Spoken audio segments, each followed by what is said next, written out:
goes E minor to A seventh to D minor. George Martin's first ever orchestral arrangement for the Beatles was deployed for a most remarkable song and added a whole new dimension to their recordings. As Paul remembers, I brought the song yesterday to a recording session, and the guys in the band suggested that I sang it solo and accompany myself on guitar. After I had done this, George Martin said to me, "Paul, I have an idea of putting a string quartet on the record." I said, "Oh, no, George, we are a rock and roll band and I don't think it's a good idea."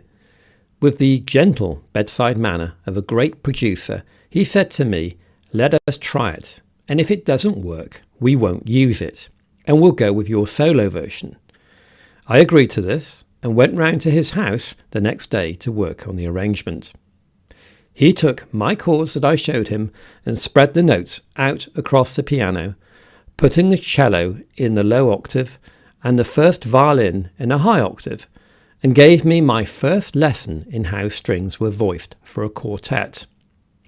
When we recorded the string quartet at Abbey Road, it was so thrilling to know his idea was so correct that I went round telling people about it for weeks.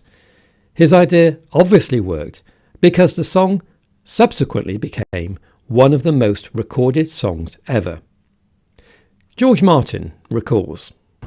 And it wasn't until he got the lyric together that he decided to record it. And he said, "How should we do it?" I said, "Well, it's a lovely song, super song. I can't really see what Ringo can do on it. I can't really see what heavy electric guitars are going to do on it.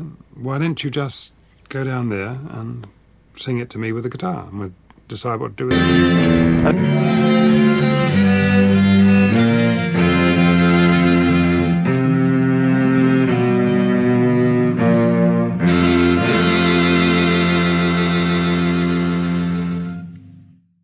Fast forward 41 years later, and George Martin prepares to conduct his final score not at Abbey Road, but at his very own Air Studios.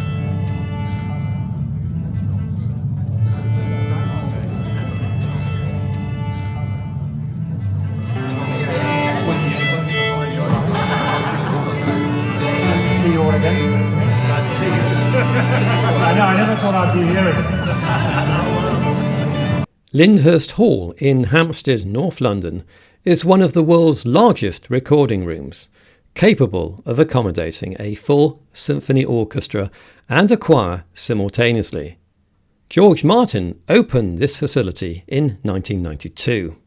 After an extensive tour through the anthology tracks, George Harrison's solo demo of While My Guitar Gently Weeps, originally recorded in July 1968 in EMI Studio 2, was selected to be reworked with an orchestral accompaniment for the Love album and future Vegas show.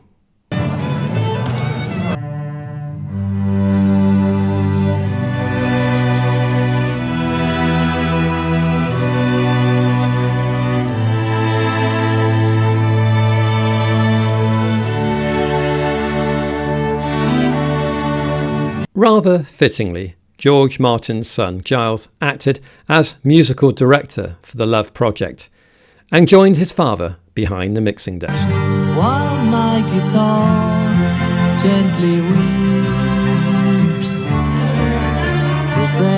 Yesterday and While My Guitar Gently Weeps, two beautiful songs from two supremely talented composers, and the first and last orchestral scores produced by George Martin. Thank you, Ringo. That was wonderful.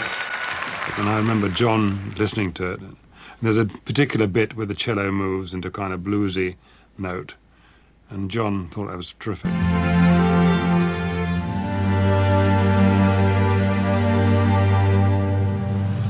Ah, lovely.